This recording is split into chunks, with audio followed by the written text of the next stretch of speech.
okay? Naughty little fade you got going on there? No, mate, there we go. Mate, mixed feedback, you know. Oh, okay. Yeah, means a lot. I didn't like the long stuff. Well, Eddie Hearn, chairman of Matchroom Sport. I was just trying to think, I was talking to Crolla before it, and you can mention the obvious in a minute, but not been in here a while. Now, I remember, obviously, Crolla Burns, and that's going back a few years. How many more since then? Usyk Bell, you're the first when you announced it. That was like, Do you know what? I forgot about Crolla Burns.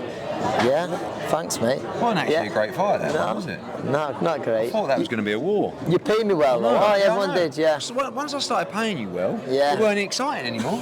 See, this is what happens. Once they get a few quid, they don't want to go to war. It, yeah. Do you know what I mean? True. Well, it was the final what about really? Usyk value, What about the fights where you were getting peanuts and having all-out war? That's why I don't feel bad taking the bad money. Exactly. Gavin Rees. Gavin's here now. By the way. Is he? Yeah, of won't course. fight him now. Yeah, I know. He's a big lump, isn't he? And who was the other one who you won the British title from? John Watson. Yeah, there's John Watson. Murray, yeah. Kieran Farrell. Yeah. Another war. Mate. And then you started making a load of money and boxing safe. Yeah, being smart. But it has been a while since we're here, but obviously a lot of water under the bridge. But this one now, talk us through this card then, Eddie. Yeah, good card. I mean, look, the kind of main event that makes perfect sense and one that you'd hope you could make like that all the time. I mean, again, I know I always talk about Crolla against John Murray, but this feels a bit like that, where it's like, people just don't want to make domestic fights. I don't know what it is, but they should be at the top of your list all the time. Because it's got narrative, it sells as intrigue. Can't be a bad fight, this. But you look at Zelfa and Jordan Gill and you go, I don't think anyone, hand on heart, would stick their money on one or the other. You can make a case for both. There's definitely one you think will win. But let's be honest, I've no idea really what's going to happen. I mean, Zelfa's a very sharp puncher, particularly early on. Can he hurt Jordan? Yes, he can. If the fight goes deeper and Jordan's active in the fight, and we saw that against Conlon. That was one of the things that impressed me, was things started to get a little bit tough for Jordan, and he sort of doubled down and came through the fire, didn't he? You saw against Rakimov, and I know that Rakimov's a different kind of fighter to Jordan, but Zelfa's big at 130, and if the fight's a decent pace, I think it's going to get hard for Zelfa later on in the fight, and he starts to unravel a little bit, Zelfa. But he's very sharp early, and he's like got those slip counters that if he hits Jordan flush with one of those, I think he's going to be over. Yeah, Jordan with that European title shot as well, with Guerfi, wasn't it? When he was in all sorts of trouble. Yeah. And he pulled that out. Massive but that's all. We know that Jordan's got plenty of heart, but that was at 126, and he was like he was a dead man walking at 126. I mean, the fight with Kiko, and we all know what a handful he is, but he just looked done. And that's why I thought he wouldn't beat Conlon. But it was a great performance out there. And he's just seems calm. Obviously been through quite a lot in his life. And I think he's just free rolling now in life. Where he's move up in weight done him good, didn't it? And he's got this really nice air of confidence. He might not want to ask you, because obviously he's got two fighters on the bill. So Williams in action, Rihanna's in action. Break those two down. Yeah, it's a step up on paper for Will, and I've got high hopes for him. Really, I think. Once you start, obviously you have to have that pop, but once you believe that you're heavy-handed, I think you just throw your shots in a different kind of fashion. He fancies himself now. You've got to be a little bit careful that you don't just think that you can just take everybody out of there. But I think that his progression's been really impressive. And the one thing that... Does he work with Cullen as well? He doesn't. He done well. No, but Rhiannon does. Rhiannon I'll tell you what, both got. I mean, your brother's looks like a tank. And so does Rhiannon. I saw a picture of her eating the bags yesterday. She's really evolved physically. He does his job well, man. And your brother as well looks really strong. I mean, you worked hard on your strength and your conditioning, and that's what helped you in a lot of those fights. Not massive, but you were never like a massive. You were a bit of a unit towards the end, but your brother looked really strong. He is. And it's gone from like a little bit of a boy to a man in the last 12 months. Man, and Rhiannon the same. She looks in great condition, and I think the Rhiannon fight is probably tougher than people give it credit for, because I think sometimes they just think, vacant title, like Matchroom fighter, blah blah blah. But Carabajal was impressive against Taylor, and although she only won 2 rounds, arguably 3, she was competitive, and she was always willing to trade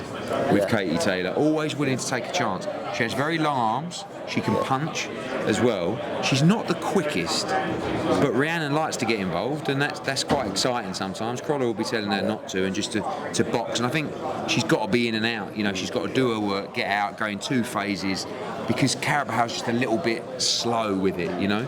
But you've got to be careful. And by the way, she's much better than Thanders. Yeah, and she's much better than the girl that Ranna fought for the Commonwealth title as well. Much better. Step up, yeah. So it's a big step up. But that was probably one of the first times I spoke to Ranna where she actually seemed like she believed. Do you know what I mean? Yeah, Up there, she fancies it. She believes that she's ready for this opportunity. By the way, it's a massive opportunity. Like, what could come off the back of it?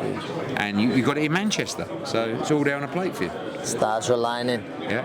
The other women's world title fighter there, Ellie Scotney. Yeah. I'm a massive Ellie Scotney fan. I think Ellie's going to be better when she goes through the weights. Do you reckon the plan is Ellie, obviously she's got to come through Saturday, will be to unify it, become undisputed at the weight and then move up? Or? Yeah, definitely. I think that she, like a lot of fighters, probably finds it quite tight at 122. Yeah. You've got Mercado and Cruz that hopefully will fight each other, or Ramla will fight Mercado, and then straight in for the undisputed. Lee Eaton told me that Lefebvre's name was LeBeuf, so that stitched me right up. They're not happy about that, but she's got a little bit about her. I mean, she was in the head-to-head. She wouldn't look away, very confident, all action. Ellie's always in a competitive fight, and she does get hit a lot. Yeah. And she seems to start well and just lose rounds as the fight goes on. So the start's going to be important for her. But I think you'll see the best of her against better opposition. There's an interesting one with Mikey Gome. Again, if you talk about characters there, he's a character in the game, obviously. But he's always, I suppose, from a Manchester point of view, he's never quite made that breakthrough yet, has he? No, it's a massive opportunity for him on Saturday. This is, as he said. Yeah, you know, when you're building a card, right, the one thing I always want to do is make sure that the first fight is a good fight. Yeah. Because so many negative people in boxing who sort of, if that first fight's boring, they go, oh, switch off, here we go. Yeah. Oh, this is like, and that's just like, he's the favourite in the fight, no doubt. But you can sit there as a promoter and go, right, boys. Yeah. And I can tweet and I'll go, just do me a favour, tune in, right?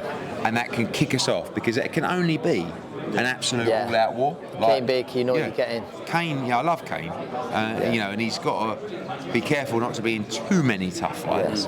But he's prepared well, and he's one of those guys that does all the work. You know, he'll make weight right.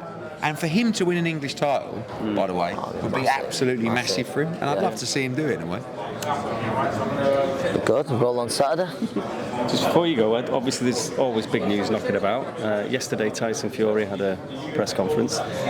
Again, it was a little bit of a kind of loving with Usyk this time, and AJ was getting a bit. So, I mean, I'm sure you're aware and abreast of all these things. So, any developments on that front? You see anything from yesterday's stuff with Fury? Or? Really, no. I mean, obviously, I don't think, you know, these top-level guys kind of get a bit bored of press conferences, really. They're training for the biggest fight of their career, training for a historic moment for the heavyweight division. You've got all people asking questions. He's probably thinking, oh, God, just get me out of here. I just want to go back to the gym. So I expect the best Tyson Fury. AJ, whether he's there or not, you know, he'll obviously be a very interested spectator, and we'll see what happens. 10 more fights. Fury? Yeah. Well, he was retiring 4 fights ago, so he's done well, hasn't he? Yeah, I think, you know, like a lot of these guys, they're all at the same kind of age now where, you know, AJ, you get asked the question, how much longer? And then you say, AJ goes, I don't know, 2 years. Next thing, AJ says he's got 2 years left. Yeah. But look, I'll tell you the people... That was Turkey, wasn't it, that we was talking about all these fights? Yeah. But when you're AJ, the people that motivate him to fight is Tyson Fury, Alexander Usyk, Deontay Wilder. For some reason, I think he'd like to fight Joseph Parker again. You know, he's already beaten him, but Parker's well back now. Definitely Deontay Wilder. I don't know if I said that. He quite likes Zhang fight. You know, although Zhang got beat. And Hrgovic, Dubois winner if they fight. So, and then that's kind of it. So 2 years, he's probably 5 or 6 fights. So after that, what else are you going to do? I mean, he's not going to want to hang around. I said the same as today. But he's enjoying it. Physically, he's in the prime of his career, I think. Mentally now, he's in the best place he's ever been.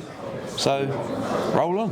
Yeah, and final one then. I mean, you signed Boots Ennis now as well. Yeah. Oh, it's a massive one. Yeah. You know, with the Saudi thing and with obviously Frank doing his thing, and I mean, there does seem like genuine competition just domestically as well. Obviously, I know you're all over the place all around the world. Our focus is the global boxing market, so we don't want to take our eye off the ball in the UK, but we're expanding rapidly in America, in Mexico, in Australia, and, around Europe, the Middle East. But we just want the best fighters on our roster, and I'm not sure there's been an announcement of a signing have the reaction ever that I saw from the Boots signing last night. I mean, messages I got from people in the industry going, "Wow," because they know, everyone knows how good he is. Yeah. It's no secret, and it's not some think he's good, some think he's overrated. Basically, everyone thinks he's brilliant. He's brilliant. So we just got to make sure we give him the activity, and somehow we get him the fights that will prove you're great, and that's easier said than done. The activity's fine, but it's a good time in the welterweight division because a lot of those bigger names that probably would choose not to fight him because the reward's not there yet have moved to 54. So guys like Barrios and Stanionis and these kind of guys, they're looking for paydays and opportunities, and I think Boots will become undisputed at 47. I see him moving to 54. When you got a guy where you're talking about, if Boots was fighting Crawford, there's a lot of people that would say that's a 50-50 fight. That shows you how good this kid is. Do you know what I mean? And they're the fights we've got to chase. Anthony's haircut. Well, I like it. I mean, it's a bit short round the sides, and it's a big moment for him. Do you know what it was? I wasn't getting enough attention, Eddie. I wasn't getting enough attention yesterday in the workout, so I went there and I went, no, skin fade it. Really? What are people talking about? A naughty skin fade. But on Saturday night, Anthony Crolla has a chance to become a world champion trainer. Yeah. There you go. World champion fighter, world champion trainer. Yeah. An elite club, Will mate. you handle the attention, Andy? I struggle. I know. You won't struggle. Thanks, Ed. Don't make it about me.